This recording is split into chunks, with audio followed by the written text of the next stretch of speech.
welcome all in our today's lecture. In this lecture, we are discussing about sequences and series. So first of all, we are discussing about what do you mean by sequence. So sequence, it is a set of numbers arranged in definite order. Sequence म्हणजे काय असणार आहे, तर तो एक set असणार आहे जो की ज्याच्यातले एलिमेंट जे आहेत ते एका पर्टिक्युलर ऑर्डरमध्ये येणार आहेत. त्याची जर जनरल डेफिनेशन घ्यायची झाली तर त्या जनरल डेफिनेशनमध्ये काय सांगितलं पहा, sequence is a function. Sequence म्हणजे काय असणार आहे, फंक्शन असणार आहे from set of natural number two set of real number और कॉम्प्लेक्स नंबर. ओके, ते एक फंक्शन असेल जे की ज्याचा डोमेन असेल नॅचरल नंबर आणि को डोमेन असणार आहे रियल नंबर किंवा complex number. So this is a function f from set n to set r or c. r असेल किंवा c असेल. Here f of n is equal to an. म्हणजे ज्यावेळेस आपण n मधला एखादा एलिमेंट घेतो आणि त्याच्यावरती फंक्शन अप्लाय करतो त्यावेळेस आपल्याला an हा एलिमेंट भेटतोय which is either in r or c. एक तर तो रियल नंबर असेल किंवा कॉम्प्लेक्स नंबर असेल. ठीक आहे, तर या केसमध्ये n जो आहे तो काय असणार आहे, n belongs to capital N means set of natural number. So sequence is denoted by this notation sequence an, or we can also denote this as sequence tn. Okay, n च्या ऐवजी तुम्ही tn पण घेऊ शकता किंवा open bracket मध्ये an असंही त्याला लिहिलं जातं. n belongs to capital N. Okay, so this sequence an means set of a1, a2, a3 and so on. All these are come in some definite rule. हे जे आहे ते एका डेफिनाइट रूल मध्ये पुढे कंटिन्यू होत जाणार आहे. For example set of even integers, positive even integers घेतले त्याचा सेट म्हणजे काय येणार आहे पहा, 2, 4, 6, 8 अँड सो. ओके, हे काय आहे, ही एक सिक्वेन्स आहे, डेफिनाइट रूल मध्ये येत आहेत. या प्रत्येकाला डिवाइड होतोय 2 ने. ओके, प्रत्येक नंबर डिव्हिजिबल काय आहे, 2 आहे. त्याचबरोबर प्रत्येकाचा डिफरन्स घेतला तर तो सेम येतोय पहा, 4 - 2 2, 6 - 4 2, 8 - 6 2 अँड सो. ओके, म्हणजे डेफिनाइट रूल मध्ये येते, म्हणजे हे काय आहे, सिक्वेन्स आहे. Another example is sequence of 1, n belongs to n. म्हणजे काय आहे, कॉन्स्टंट सिक्वेन्स आहे, 1, 1, 1 and so. This is a constant sequence. Okay, ही सिक्वेन्स कशी आहे, कॉन्स्टंट सिक्वेन्स आहे, कॉन्स्टंट नंबर येत जातो, तोच रिपीट होतो. Even we can take another example of -1 raised to n. Okay, n belongs to capital N. This become n ची value जर 1 घेतली तर काय येते, -1 येईल, +1 येईल, -1 येईल, +1 येईल अँड सो. या पद्धतीने ती सिक्वेन्स आपल्याला मिळून जाते. Okay, so these are the various sequences. याची काही एक्झाम्पल आहेत पहा सिक्वेन्सची. आता याच्यामध्ये 2 टाईपचे सिक्वेन्स असतात, एक तर फायनाईट सिक्वेन्स असेल किंवा इनफायनाईट सिक्वेन्स असेल. फायनाईट सिक्वेन्स म्हणजे काय, तर त्याच्यामध्ये फायनाईट नंबर असणार आहे. Okay, so for example sequence an is equal to, मी घेतली 1 2 3 4 5 6 7 8 and so up to 100. Okay, this is a sequence. ही सुद्धा एक सिक्वेन्स आहे पहा, काहीतरी डेफिनाइट ऑर्डर मध्ये हे नंबर येतात. दोघांमधला डिफरन्स बघितला तो कॉन्स्टंट आहे पहा, 2 - 1 1, 3 - 2 1, 4 - 3 1, म्हणजे डेफिनाइट रूल याच्यामध्ये आहे. Okay, so this is a sequence and it contains finite number of elements. 100 पर्यंतचे एलिमेंट याच्यामध्ये आहे. म्हणजे कशी सिक्वेन्स आहे, ही सिक्वेन्स जी आहे ती फायनाइट सिक्वेन्स आहे. Another sequence, so sequence an is equal to n divided by 1 plus n. n belongs to set of natural number. Okay, तर याच्यामध्ये n च्या व्हेरियस व्हॅल्यू आपण पुट करत गेलो तर तुम्हाला वेगवेगळ्या व्हॅल्यू मिळतील. सुरुवातीला n1 घेतला तर येईल 1/2, n/2 घेतला तर ते येणार आहे 2/3, then 3/4 and so on. It goes up to infinity. Okay, कुठपर्यंत जात आहे, अप टू इन्फिनिटी जात आहे. That means this is a sequence which is infinite sequence. He sequence कशी आहे, इन्फायनाइट. याच्यामध्ये इन्फायनाइटली मेनी एलिमेंट्स आहेत. ओके, आता हे नोटेशन कुठेही आपल्याला बुकमध्ये आपल्या 11वीच्या दिसणार नाही. त्याच्या पुढे जाऊन मी हे नोटेशन घेतलेलं आहे. या पद्धतीने सिक्वेन्स डिनोट केली जाते पहा. ठीक आहे, तर याची जी सिक्वेन्स जी आहे तर याच्यामध्ये फायनाईट सिक्वेन्स जे आहे त्या फायनाईट सिक्वेन्सला स्ट्रीम असं म्हटलं जातं. ओके, इनफायनाईट सिक्वेन्सला स्ट्रीम असं म्हटलं जातं आणि फायनाईट जी सिक्वेन्स आहे त्याला लिस्ट किंवा वर्ड्स असं म्हटलं जातं कम्प्युटर लँग्वेजमध्ये. कम्प्युटर लँग्वेजमध्ये आपण सिक्वेन्स सिरीजची मदत घेत असतो.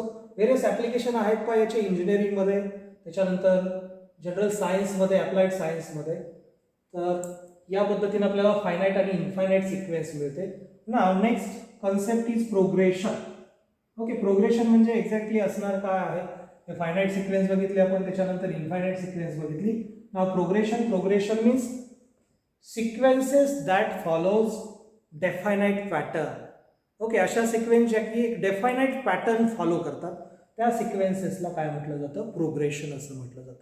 Sequences that follows specific patterns are called progression. And now next concept is series. Okay, sequence आणि सिरीज बघतोय. आता सिक्वेन्समध्ये आपण पुढे जाऊन प्रोग्रेशन बघणार आहोत. त्याच्यामध्ये 4 प्रकारची प्रोग्रेशन आपल्याला पाहायची आहेत.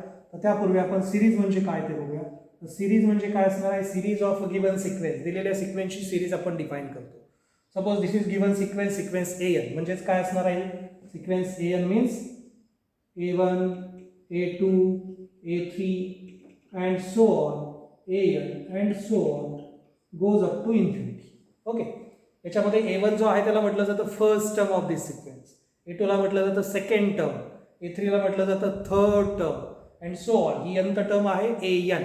ओके, n नंबरची टर्म आहे त्याला म्हटलं जातं nth term of this sequence. So suppose this given sequence is AN is a sequence, then its series is, त्या सिक्वेन्सची सिरीज जी आहे ते म्हणजे एक एक्सप्रेशन असणार आहे. ते कोणत्या टाईपमध्ये येते, A1 plus A2 plus A3 plus and so on plus AN is equal to summation n is equal to 1 to infinity AN. Okay, तर इन्फायनाईट सिरीज आहे पाय, इन्फायनाईट सम आहे याच्यामध्ये. या समला म्हटलं जातं series of given sequence.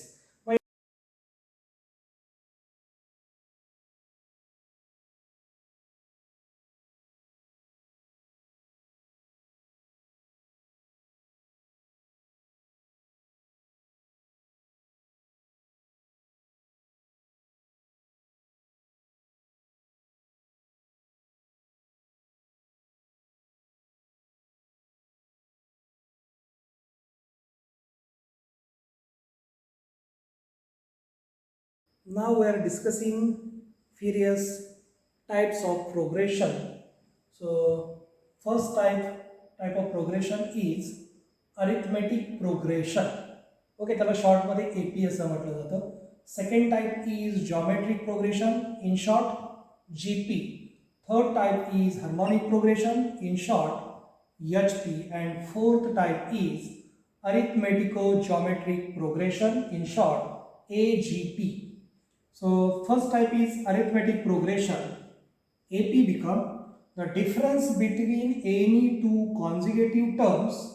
Arithmetic progression म्हणजे काय असणार आहे, जी सिक्वेन्स आहे, if difference between any two consecutive terms in is same or constant in a given sequence, then this sequence is called arithmetic progression. म्हणजे दिलेली जी सिक्वेन्स आहे त्याच्यामधल्या कुठल्याही दोन शेजारच्या कॉन्झिक्युटिव्ह म्हणजे शेजारच्या कुठल्याही 2 टर्म घेतल्या आणि त्याच्यामधला डिफरन्स चेक केला तर तो डिफरन्स काय आला पाहिजे, सेम आला पाहिजे, म्हणजेच कॉन्स्टंट आला पाहिजे. ओके, आणि मग त्या केसमध्ये त्या सिक्वेन्सला काय म्हटलं जाणार आहे, अरिथमेटिक प्रोग्रेशन असं म्हटलं जाणार आहे. If TN be any sequence, समजा TN ही तुमची कुठली तरी एक सिक्वेन्स आहे. ओके, तर त्याच्यामध्ये TN प्लस 1 मायनस TN तुम्ही चेक केलं तर ते काय आलं पाहिजे, कॉन्स्टंट आलं पाहिजे. and this constant becomes say D. मी त्याला D म्हटलेलं. for all n belongs to n, प्रत्येक n ला हा डिफरन्स जो आहे तो काय आला पाहिजे, कॉन्स्टंट आला पाहिजे आणि तो सेम पाहिजे, D पाहिजे. Okay, D is any constant number. then the sequence TN is in arithmetic progression. where D is called as common difference. D ला काय म्हटलं जातं, कॉमन डिफरन्स असं म्हटलं जातं. फॉर एक्झाम्पल एखादं एक्झाम्पल घ्यायचं झालं तर आपण घेऊया sequence TN is equal to 1 घेतला, 2 3 4 5 and so on. Okay, natural number घेतले मी सगळे. तुम्ही डिफरन्स चेक करून बघा कुठल्याही दोन शेजारच्या टर्मचा. 2 - 1 काय येणार आहे, 1. 3 - 2 काय येणार आहे, 1 येणार आहे. 4 - 3 again 1, 5 minus 4, again 1. So here d is equal to 1. Okay, म्हणजेच ही जी सिक्वेन्स आहे ती कशी आहे, दिस इज इन अरिथमेटिक प्रोग्रेशन. ठीक आहे, अनदर एक्झाम्पल घेतलं पण. नेक्स्ट एक्झाम्पल tn म्हणा किंवा an म्हणा. an is equal to 2, 4, 6, 8 and so. याच्यामध्ये पण तुम्ही चेक करून बघा कॉमन डिफरन्स काय येतोय, 2 येतोय. कुठल्याही दोन शेजारच्या टर्मचं सबस्ट्रॅक्शन घेतलं तर ते काय येणार आहे, 2 येणार. That means this is a sequence which is in arithmetic progression. Now sum of first n terms of arithmetic progression. Okay, पहिल्या n टर्म घेतल्या आणि त्यांची बेरीज जर आपल्याला फाइंड करायची असेल फर्स्ट n टर्मची, म्हणजे थोडक्यात आपण काय करतोय, सिरीज फाइंड करतोय. Okay, so if an is equal to a plus d plus a plus 2d plus a plus 3d and so on. Continuously काय होतो, कॉमन डिफरन्स आहे तो ॲड होत जातो. सुरुवातीला a होता, a मध्ये d ॲड केला, a प्लस d झाला. परत याच्यामध्ये d ॲड केला, a प्लस 2d झाला. a प्लस 2d मध्ये परत d ॲड केला, a प्लस 3d ॲड झाला तो, अँड प्लस अँड सो. या पद्धतीने अरिथमेटिक प्रोग्रेशन आहे. तर त्या केसमध्ये Sn म्हणजे असणार आहे आपला हा स्टँडर्ड फॉर्म्युला पहा. Okay, Sn is equal to n upon 2 into bracket 2a plus n minus 1 into d. Okay, अगदी सिंपल लँग्वेजमध्ये Sn काय होणार आहे आपला, Sn is equal to n upon 2. Okay, n टर्मची आपल्याला सम हवे, फर्स्ट n टर्मची. मग तो n इथं वरती येईल, त्याला डिवायडेड बाय 2 येईल. ब्रॅकेटमध्ये येणार आहे त्या सिक्वेन्सची पहिली term, first term, plus nth term, plus काय येणार आहे त्याच्यामधली त्याची nth टर्म येणार आहे. या पद्धतीने आपण फर्स्ट n टर्मची समेशन आपण फाइंड करू शकतो दिलेल्या अरिथमेटिक प्रोग्रेशनसाठी. फॉर एक्झाम्पल, समजा मी एक्झाम्पल घेतलं, for example an is equal to, समजा ही सिक्वेन्स मी घेतली 2, 4, 6, 8 अँड सो ऑन. ओके, समजा याची लास्टची टर्म आहे 100. ओके, ही झाली याची nth टर्म. ठीक आहे, nth टर्म काय झाली, ही झाली फर्स्ट टर्म, ही झाली nth टर्म. ओके, आपल्याला Sn पाहिजे. So therefore Sn is equal to, आपल्या फॉर्म्युल्याप्रमाणे काय येणार आहे, n upon 2.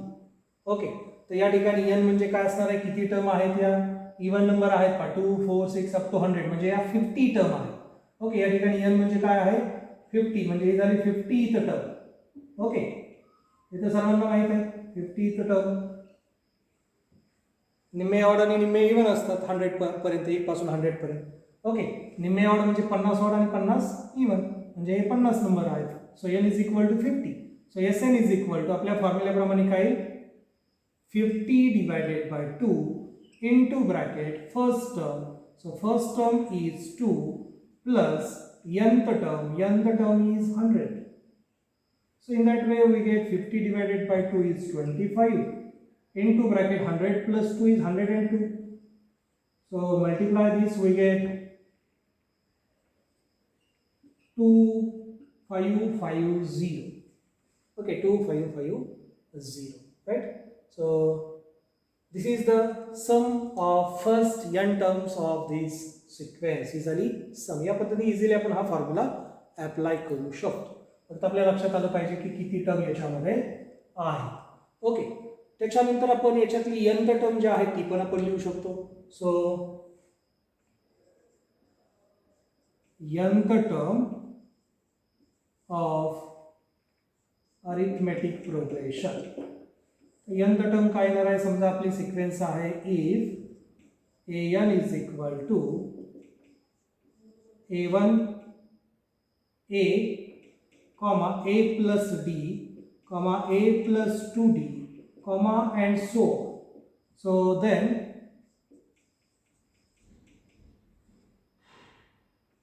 nth term is equal to an. Okay, nth टर्मला मी काय म्हणणार आहे, an म्हणणार. फर्स्ट टर्म आहे त्याला मी म्हणणार a1, सेकंड टर्मला a2 म्हणणार, थर्ड टर्मला a3 and so on, nth टर्मला an. सो an बिकम, आता हे पहा पहिली टर्म काय व a आहे, पुढची टर्म काय a प्लस d आहे, त्याच्या पुढचे a प्लस 2d, म्हणजे a तर त्याच्यामध्ये असणारच. सो a प्लस, तर इथं लक्षात येते आपल्या फर्स्ट टर्मला काय आहे, first term is a, second टर्मला काय आलेलं आहे a प्लस d, थर्ड टर्मला काय आलेलं आहे a प्लस 2d, a तर प्रत्येकामध्ये आहे प्लस थर्ड टर्मला 2 आलाय म्हणजे एक ने लहान येतो का, म्हणजे nth टर्मला काय आहे n मायनस 1 येईल आणि प्रत्येकाला मल्टिप्लाय d असतोच, सो इंटू d. ओके, या पद्धतीने आपल्याला nth टर्म या सिक्वेन्सची मिळून जाते. ठीक आहे, इझिली आपण nth टर्म फाइंड करू शकतो. an is equal to a plus n minus 1 into d. Okay, तर एकदा व्यवस्थित बघून घ्या. हे दोन फॉर्म्युले अतिशय महत्त्वाचे आहेत. हा एक फॉर्म्युला आणि nth टर्म साठीचा formula. Okay, now how to find pth term of given arithmetic progression from end. So pth term of an arithmetic progression from the end, if a is first term of our arithmetic progression and d is common difference, okay, d is common difference of an arithmetic progression having n terms, then pth term from the end is pth term from the end म्हणजे काय असणार आहे n minus p plus 1th term.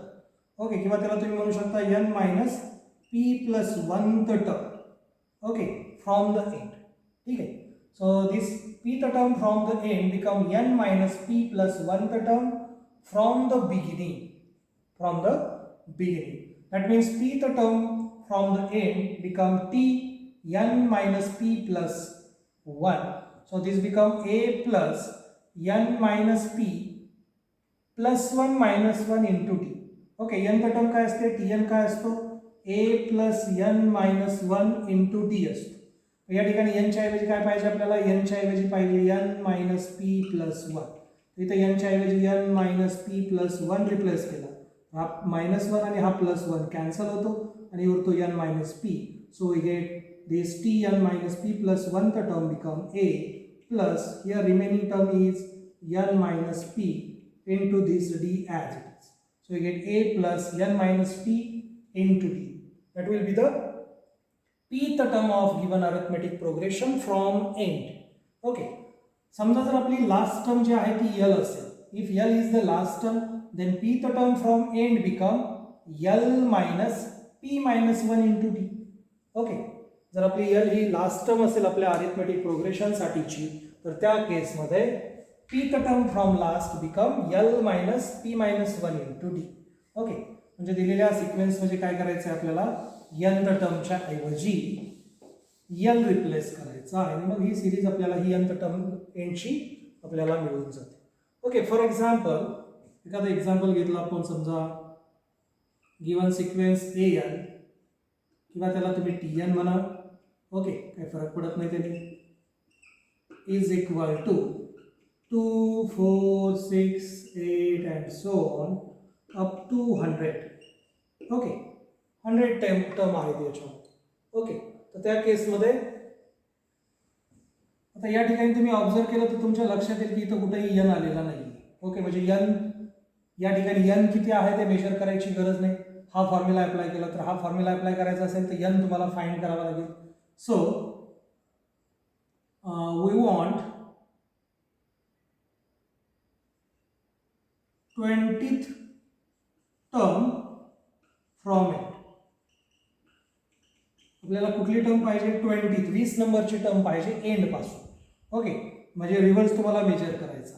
तर त्या केसमध्ये आपल्याला formula काय येतो का, l minus in bracket p minus 1. So here p is 20. Okay, pth term from end, या ठिकाणी काय विचारलंय 20th term. So here p is 20. I will write, first of all I will write formula p minus 1 into d. So this become, here last term l is 100 minus into bracket p is 20 minus 1 into d means common difference. So here common difference is 2. So into 2. So in that way we get 100 minus 20 minus 1 is 90. 19 into 2 is 38. And now this difference become 100 minus 38 is 62. So 62 is the 20th term from end, म्हणजे reverse तुम्ही मोजत आला 1 2 3 4 5 20 पर्यंत, तर last reverse मेजरमेंटमध्ये 20 term काय असणार आहे 62 असणार आहे. तर या पद्धतीने इझिली आपण हे फाइंड करू शकतो. Next is selection of terms in arithmetic progression. Okay, दिलेली सिक्वेन्स ही अरिथमेटिक प्रोग्रेशनमध्ये दिली असेल तर त्या केसमध्ये आपल्याला सिलेक्शन करायचे आहेत, टर्म सिलेक्ट करायचे general term.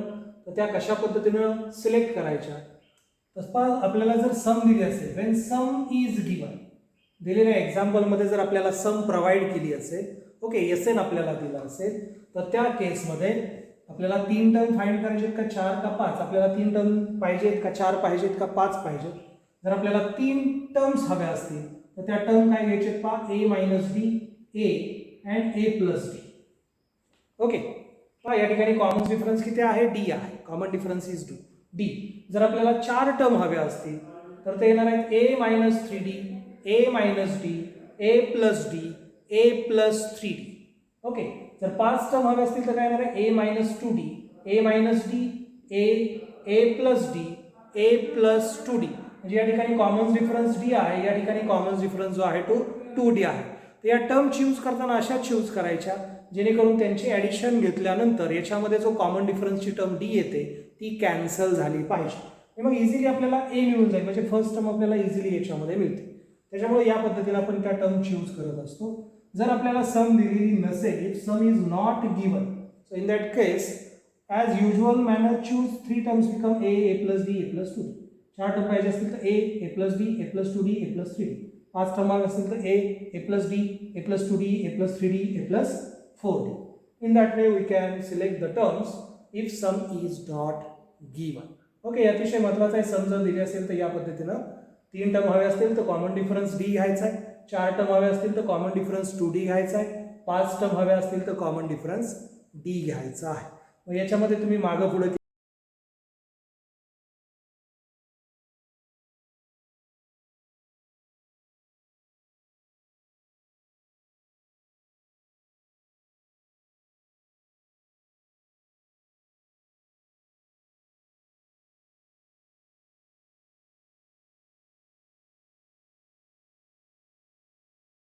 now how to find pth term of given arithmetic progression from end. So pth term of an arithmetic progression from the end, if a is first term of our arithmetic progression and d is common difference, okay, d is common difference of an arithmetic progression having n terms, then pth term from the end is pth term from the end म्हणजे काय असणार आहे, n minus P plus 1th term. Okay, किंवा त्याला तुम्ही म्हणू शकता n minus P plus 1th term. Okay, from the end. ठीक आहे, so this pth term from the end become n minus p plus 1th term from the beginning. From the beginning. That means pth term from the end become t n minus p plus 1. So this become a plus n minus p plus 1 minus 1 into t. Okay, n चा term काय असते, tn काय असतो, a plus n minus 1 into t असतो. या ठिकाणी n च्या ऐवजी काय पाहिजे आपल्याला, n च्या ऐवजी पाहिजे n minus p plus 1. इथे n च्या ऐवजी n minus p plus 1 replace केला, हा मायनस 1 आणि हा प्लस 1 कॅन्सल होतो आणि उरतो n minus p. So we get this tn minus p plus 1 th term become a plus here remaining term is n minus p into this d as it is. So we get a plus n minus p into d. That will be the pth term of given arithmetic progression from end. Okay. समजा जर आपली last term जी आहे ती l असेल, if l is the last term then pth term from end become l minus p minus 1 into d. Okay, जर आपली l ही last term असेल आपल्या अरिथमेटिक प्रोग्रेशन साठीची तर त्या केसमध्ये pth term from last become l minus p minus 1 into d. Okay, म्हणजे दिलेल्या सिक्वेन्स मध्ये काय करायचं आहे आपल्याला, nth टर्मच्या ऐवजी l रिप्लेस करायचा आहे आणि मग ही सिरीज आपल्याला ही nth टर्म एंडची आपल्याला मिळून जाते. ओके, फॉर एक्झाम्पल एखादा एक्झाम्पल घेतला आपण, समजा गिवन सिक्वेन्स an किंवा त्याला तुम्ही tn म्हणा ओके, काही फरक पडत नाही त्याने. Is equal to 2, 4, 6, 8 and so on up to 100. Okay, 100 term आहेत याच्यामध्ये. ओके, तर त्या केसमध्ये आता या ठिकाणी तुम्ही ऑब्झर्व केलं तर तुमच्या लक्षात येईल की इथं कुठेही n आलेला नाही. ओके, म्हणजे n या ठिकाणी n किती आहे ते मेजर करायची गरज नाही. हा फॉर्म्युला अप्लाय केला तर हा फॉर्म्युला अप्लाय करायचा असेल तर n तुम्हाला फाइंड करावा लागेल. So we want 20th term from it. आपल्याला कुठली टर्म पाहिजे? 20 नंबरची टर्म पाहिजे एंड पासून. ओके, म्हणजे रिव्हर्स तुम्हाला मेजर करायचा आहे. तर त्या केसमध्ये आपल्याला फॉर्म्युला काय येतो पहा, L minus in bracket P minus 1. So here P is 20. Okay, P th term from end, या ठिकाणी काय विचारलं 20th term. So here P is 20. I will write, first of all, I will write formula P minus 1 into D. So this become, here last term L is 100 minus into bracket P is 20 minus 1 into D means common difference. So here common difference is 2. So into 2. So in that way we get 100 minus 20 minus 1 is 90. 19 into 2 is 38. And now this difference become 100 minus 38 is 62. So 62 is the 20th term from n. म्हणजे reverse तुम्ही मोजताला 1 2 3 4 5 20 पर्यंत.